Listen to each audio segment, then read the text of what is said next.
So cutesy, so aesthetic. Tulak, wedding. So busy with life. 55-inch. Ganon. Press 9 mo lang. Mag-video tayo. Pasensya naman yan, may story. Hi guys! Welcome to our channel. So for today's video, itutur ko kayo sa aming apartment here in Canada. Ito ang aming first apartment here and hopefully not the last. Charot. Itutur ko na kayo habang maayos-ayos pa siya. Pagpasok mo ng door, pakita ko na to. Binili ko to sa Walmart kasi may upuan na rin siya. Tapos lagayan ng mga shoes na actually ginagamit namin for daily use. And then, ito yung sabitan. Nakita ko kasi sa ibang bahay may sabitan sa pagpasok ng door para ilagay mo yung mga coat mo or something. Pero apparently ngayon ang mga nakalagay is mga used clothes na hindi siya masyadong malinis, hindi rin siya masyadong madumi. So, nandiyan pa siya. Pasok tayo. O, diba? Maayos pa. Very cutesy. Very aesthetic. Tagal namin naghanap ng sofa, actually, kasi nga, naghanap kami ng mura and functional. So, ang nahanap namin is sa Dodds. Siya nabili.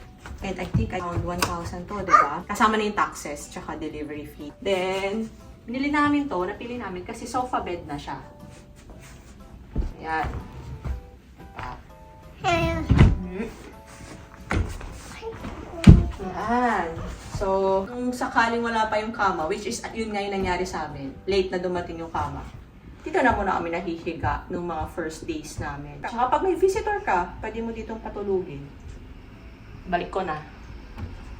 And syempre, color gray para hindi masyado masakit sa mata. Tinry namin na less yung color apartment para mabawasan yung stress mo sa daily life. And, punta na tayo sa recliner. Alam mo kasi, isa sa frustration namin, mag-asawa yung recliner nung buntis pa ako. Talagang matagal na namin sana nagkaroon na recliner habang binibreastfeed si baby. So ngayon na namin siya na-achieve kung kailan wala na. Dito masyado mahal. Nakalimutan ko kung magkano. 800. No, ganon. Tapos, free delivery na yon. So, tapos add tax mo pa pala. Kasi dito, lahat ng price na makikita mo, wala pang tax. So, magkakagulatan pa kayo. Oh, diba? Ganon. Tapos, ano yan? Oh, ganyan. So, pwede ka dito tumambay. Hirap na hirap din kami dito sa table. Kasi, maliban sa konti na lang ang aming budget. Ang hirap maghanap ng table na maayos-ayos, so hindi masakit sa mata. Luckily, nakahanap kami. Walmart din to, diba?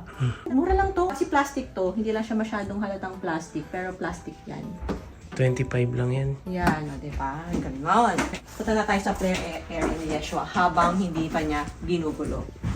Itong play area niya, ina-achieve talaga namin na magkaroon sana siya ng area dito sa bahay. Pero unfortunately, ayan, katulad niyan, kaka-vacuum ko lang. Lahat ng sapatos, inapak niya na dito. Ganyan. Unfortunately, yung toys niya rin, scatter din niya sa buong bahay. So ngayon, kakaligpit ko lang kasi nga, pag-video tayo. Yan. So, nilagay na rin namin yung box niya dyan. Actually, hindi na siya masyadong hilig sa toys na to. Parang mas gusto niya talaga lumabas or makipaglaro sa iba. But, nonetheless, magulo pa rin ang bahay lagi. Nandito lagi yung mga toys niya. Nakakalat lagi. Tapos ito, nagustuhan namin kasi, ayan, may storage siya sa ilalim. O, di ba, ang gulo. Hindi ko na inayos kasi nakatago naman. Tapos yung ilalim nito is blackboard. Ayan, so pwede kang mag-chok-chok dyan. Tapos ito, whiteboard. Ang favorite ko sa area na to is itong lamp. So cutesy, so aesthetic. Gold siya, tapos parang beige yung cover. Tapos napapalitan ng color yan. Teka, papakita ko sa inyo. Papalitan natin ng color. Oh, white. Ano ba yung kanina? Yan. Pwede siyang bawasan, pwede siyang dagdagan. Yan. 5 modes daw siya. Tapos may timer siya. Para pag nakatulog ka na, mamatay na siya ng kusa, 'di ba? Hindi sayang sa kuryente. Pasensya na, maingay yung anak ko dito. Tapos ganito yung windows namin. Tulak. Ganyan. Tapos glass. Yan. Gaganon mo lang. Ang view namin ngayon ay construction. Kasi kino-construct ang apartment sa kabila. Pero, hindi pa rin naman masakit sa mata. Kasi may Starbucks, saka may puno pa rin sa labas. Pakita ko sa inyo. Here, cameraman. Ayan, may construction. Pero, may makikita ka pa rin naman na iba. Diyan yung Starbucks. Pero, maliit lang. Ayan, Diyan yung foldable chairs dyan. Table. Yan yung unang table and chair namin dito sa loob. Kasi nga hindi pa dumadating yung table namin. Tsaka yung ibang tambak nandiyan dyan sa balcony. Hindi pa namin naaayos. Kasi nga, so busy with life. This is our TV. This is Samsung. 55-inch yan. Binili namin sa Best Buy. 450? 450 daw, sabi ng cameraman tong presyo. QLED yan. So, plus taxes. So, huwag kakalimutan ng taxes. Tsaka, syempre, kung gusto nyo pa insurance, magbayad pa kayo insurance. Then, ito Walmart din to. Sobrang hirap maghanap ng TV stand na ito namin kasi may drawers. Kasi si Yeshua nga lahat, kukuhain, lahat ikakalat. So, we try as much as possible na closed yung mga shelves. Okay naman, MDF to, pero kung tatagal naman siya, not bad. May laptop na isa, diapers, tsaka chargers, so yun, ayan, di ba? Ang daming clutter. At ang pinakamahalagang parte ng bahay namin, air wick. Kasi para mabango, ang theme talaga namin ni Honey for this apartment is something na pag uwi namin or nandito kami, ma-relax kami. Yung maganda yung makikita namin, ganon, yung comforting ba? Para hindi mo masyadong mag-feel yung stress sa paghahanap ng work, sa pag-alaga kay Yeshua, or sa life, diba? This is the telephone. Pag may deliveries ka, or nagpa-Uber ka, tatawag sila. May telephone sa baba, sa may gate. Tapos, press 9 mo lang para mabuksan mo yung gate sa baba para makapanik sila dito. Dresser. Isa to sa mga last naming nabili. Of course, ang hirap nga maghanap. Pag kasi may gusto kang color or theme or presyo, ang hirap, diba? Parang gusto mo na maganda pero ayaw mo naman gumastos ng sobrang mahal. Kaya ang hirap maghanap. Dinala ko pa rin ang ating resin. Ito yung bouquet ko nung wedding tsaka yung last na binigay sa akin ni Honey sa Valentine's Day. Pinagsama ko sila para medyo colorful pa rin at hindi masyadong luma, 'di ba? Ganda. Meron pa siyang kasama coaster. Pero ginawa ko na lang din siyang parang pang-display kasi parang di naman siyang magiging functional na coaster, 'di ba? On pa rin natin ang mga pictures at memorabilia ni Yeshua. Ultrasound niya, yung PT. Tingnan mo naman yung ginawa sa sapatos, oh. Tapos pinalisin niya ng pagtatagal-tagal at vacuumin ng matagal. Hindi ko na talaga alam. Yung first na haircut niya, ganyan. Masyado kasing sentimental ang person. And binaon din natin yung birthday album niya nung first years old siya. 1 year old siya. And of course, Bible. Thank you to our D group leader. This is NLT version, so mas madali siyang intindihin. First drawer, dito yung mga school supplies, documents, and kung ano-ano. Hindi ko kasi alam kung anong mauna ko i-upload kung ito or yung unboxing nitong table na to. Pero in-unbox namin to. May video rin na unboxing ng table na to. So, ayan na si Sir. Mabuti kumakain siya ng cereals. And nabili namin to sa Leon's. Around 900 plus. Ang tagal ito dumating, 6 weeks, ganun. Tapos, ang ending pa is, i-return namin tong table kasi nga may damage. Ayan. So, medyo malaki siya. Nakakahinayang naman kung hindi mo susole, diba? Pero okay naman yung mga chair. Kaya, no? Gusto nga namin to kasi hindi lang siya basta kahoy. Meron siyang cushion ba yan? Or fabric para mas comfortable umupo, diba? Tsaka, syempre, gray. Hindi namin nga masyadong gusto yung color nito kasi ayaw na namin masyado ng black sana kasi hindi siya bagay sa aesthetic namin. At tagal din namin naghanap ito, kitchen rack. Binili namin to sa Canadian Tire kasi ito na yung pinaka-wise na bilhin. Wala na kami mahanap na iba. Sobrang mahal ng ibang kitchen cabinet.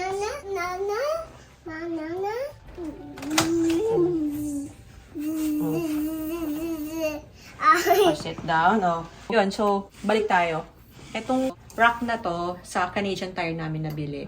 Mura lang to, compare mo sa ibang mga kitchen cabinet. So, ito na talaga binili namin. Tsaka, matibay. So, I know, black siya. So, ang mga nilagay namin is more or less black and white na lang din. Sa loob niya, para hindi masyadong masakit sa mata. Diba? May pa-fruits na tayo dito. Siyempre, kailangan mo na healthy ka dito sa Canada. Dahil mahirap magkasakit. Mahirap maghanap ng family doctor. Favorite namin dito, ito sa Walmart namin binibili yung mga muffins. Favorite namin ngayon itong mixed berry lemonade muffins. Tapos, itong si banana bread. Actually, masasarap most ng mga muffin ni Walmart.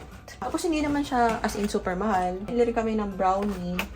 Yan. Nasabi ni Honey, parang kabayan daw na may chocolate. Pero sa akin naman okay lang. Ewan ko siya kay Honey. Basher. Dito yung mga vegetables. Ito, lalagyan to nung binili namin na utensils.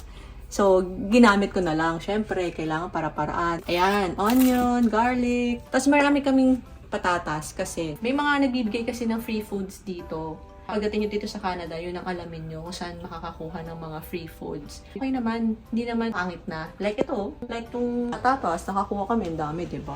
Magkano rin yung patatas. This is our first for the year, or for the month. Pag nakapag-isip na ako kung ano ipapalit ko ulit, tsaka natin papalitan. Meron tayong air fryer kasi we're trying to live healthy na nga. Sa Best Buy namin Best Buy. binili.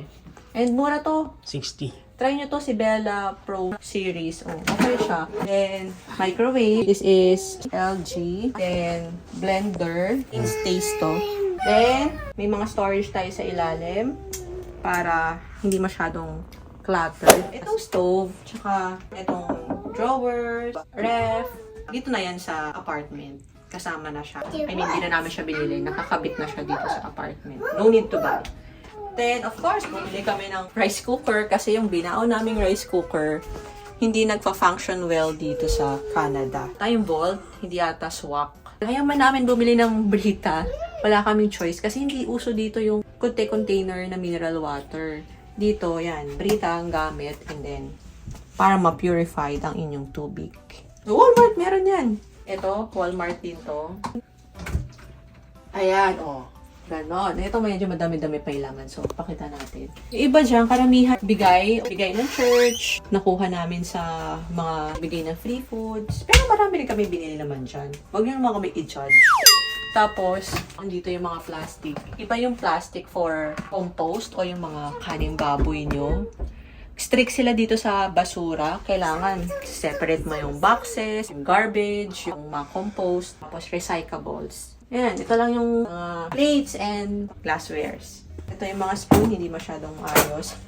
Complete na namin yung mga kailangan. Ito, vitamins. Ito yung iba pa, mga condiments. Galing pa to sa Philippines. Hindi pa namin nagamit. Ito yung ref. Siyempre, binaon natin yung mga ref magnet natin dyan. Yung ref magnet natin dito, napakita mo ba? Move na tayo sa CR. Yung CR, huwag yun na i-charge dahil hindi na siya ilinis pa. Wala na tayong energy. Go 1 month na kami dito, kaya not as clean as I want it to be. Ito, isa sa mga gusto ko rin sana magkaroon sa bahay. Merong mga cabinet sa loob ng CR para mailagay mo ng maayos, diba? O, nandiyan pa yung mga napkin kong iba. Galing pa ng Philippines yan, hindi pa naubos. Ito, binili na namin to. No choice, wala talagang mahanap na mas mura at maayos. So, ito na, binili namin sa Walmart. Ito, tabo. Galing Philippines. Ganon. Nagagamit namin siya actually. Kailangan namin ng parang balde or planggana pag magbababad ng mga damit. Lalo na yung mga namamantsahan ni Yeshua or damit ni Enard. Ito, flashables. Mga tissue dito, flashable talaga siya. Ito, wet wipe siya na flashable. Hindi kasi lahat ng wet wipes pwede mo i-flush sa bowl. Particular sila dito sa mga how do you dispose your trash. May potty trainer. So, hindi naman niya masyadong nagagamit. Laundry hamper. Separate yung light and dark. Pinili pa namin tong shower head kasi ang nakalagay dyan yung hindi naaalis. Di ba ang tawag dun eh? Pinili rin namin to sa Walmart. Para lang to. Tapos, last piece na siya that time. Buti nakuha namin. Kasi pag naman nilagay yung sabon mo, lusaw, di ba? Kailangan nyo rin ng shower matting pala. Di ba? Ang daming requirements dito. Shower matting, tapos nandun yung mga toys ni Yeshua.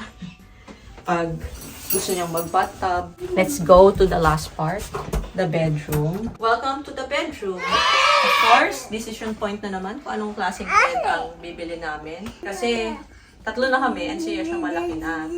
So, nag-decide talaga kami na king-size bed dapat ang bili namin bed para magkasya kaming tatlo. Though, ang naging problema, syempre, medyo masikip na sa bedroom. Ito may duvet siya. Tapos, syempre, bibili ka pa ng duvet cover, diba? Syempre, gray din siya. Para hindi masakit sa mata, gray and white. Tsaka ito na yung best na option na makita namin sa Walmart. Walmart na naman.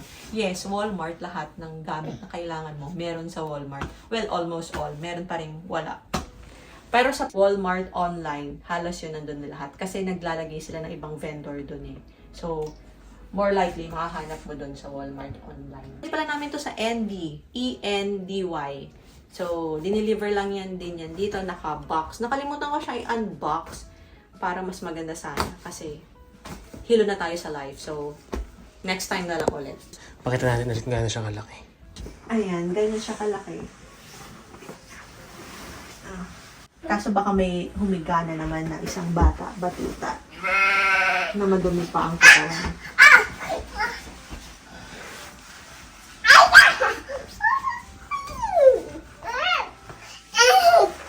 Ayan. Ganyan. Aray.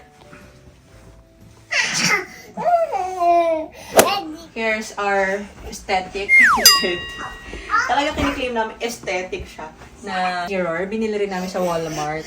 Nako, wala online. Nasa store lang. So, nagpakahirap talaga si Honey na buhatin to para mabili. Kasi $34 lang to, diba? So, hindi na masama, diba? Ang ganda. Tsaka makapal siya. Hindi siya yung katulad ng ibang, hindi siya yung katulad ng iba namin nakita doon na mura. Pero manipis. Ito makapal. May stand pa siya. Ayan. Tapos ito ang aking dresser/study table. Of course, saan pa natin binili? Walmart. Ito, chair. Diba? Girl na girl, pink. $99 lang tong chair na to. Hindi na masama. Tapos, hindi pa siya ganun ka-bulky. Diba? Tapos parang tumutugma pa siya sa pag-gold nitong table ko. Ganyan. Tapos, pag-gold din kasi yung paanong chair. Diba? Tapos dito actually, bibili siguro ako ng maliit na bucket or lalagyan para hindi sungkitin ni Yeshua yung mga laman. Tsaka para, yun nga, mas organized tingnan. Ito yung heater sa kwarto, meron din siya. Separate yung heater sa kwarto tsaka sa sala. I mean, yung control. Yan nga po, di ba? Kakaayos ko lang ng kama, magulo na naman siya. Kaya, minsan ayoko na lang ayusin eh. Kasi gulo lang din ni Sir eh. Ayan, ito na nga yung naging problema. Dahil malaking kama, hindi mabuksan ng sagad yung closet. But okay lang kasi makukuha pa rin naman dito yung ibang gamit. Yan, konti lang yung damit ko. Pero syempre, mas konti yung kay Enor. Sasabihin niya, dami na nga ng damit mo eh. Pero for me, konti lang to. Kasi paulit-ulit na yung sinusuot ko. Pwedeng storage yung taas, yung ibang mga boxes. Okay? May nakalimutan ako ipakita. Yung walk-in closet dun sa may malapit sa door. So, lahat ng abubot namin nandito. Actually, closet ni Yeshua. Yun yung sa kanya. Ito, cabinet. Yung mga pang-dinner namin. O, ready na siya. Ready na. Ito, actually, may nagbigay lang nito. Sobrang swerte ko na nakuha ko to para kay Yeshua. Then, yung iba, bigay ng friend ko. Bigay ni Maris. Hi, Maris! Thank you. And, ito, bigay to ng... Tito Jaime yan. Thank you, Tito Jaime. Tapos, nandun yung stroller. Ayan, pakita mo yung abubot sa taas. Nandun dyan lahat ng iba pang gamit na hindi na namin alam kung saan namin ilalagay. And, ito, may nagbigay sa amin itong hook. Yan, dito yung mga hindi masyadong nilalabas na things. Closet ni Honey. Yan. Dalawa. Yan, diapers ni Yeshua. Ito pa yung isa. Diapers niya rin to. Pull-ups. Yung lalaki ng diaper dito. Pipili ka pang maliit. Hindi ako sure eh. Pero sa Walmart kasi ang lalaki, box. And then, ito, extra drawers din. Mga shoes to. Yung mga yan. Tapos yung iba dito, ito yung mga hard drive ko. Para hindi buksan ni Yeshua. Kasi pag nilagay ko sa drawer sa may sala, ngayon may bubuksan ni Yeshua, baka masira. Vacuum. No, so vacuum people kasi nga may carpet. Ay, pinakita ba natin yung sahig? Kita nila yan. Nakita mo yun? Nakita nyo ba yung sahig? Gray yung carpet. Ayan. Hindi masakit sa mata. At least gray. At least yung color niya is safe to the eyes. At may printer kami dito. Nakuha lang namin to ng free din. May nagbigay. Dito sa taas, dito yung yoga mat. Minsan, nakakapag-workout. That's it, guys. This is our first apartment here in Canada. Here in Victoria. Sana nagustuhan nyo yung video namin. And don't forget to hit like and subscribe. See you in our next video. Bye!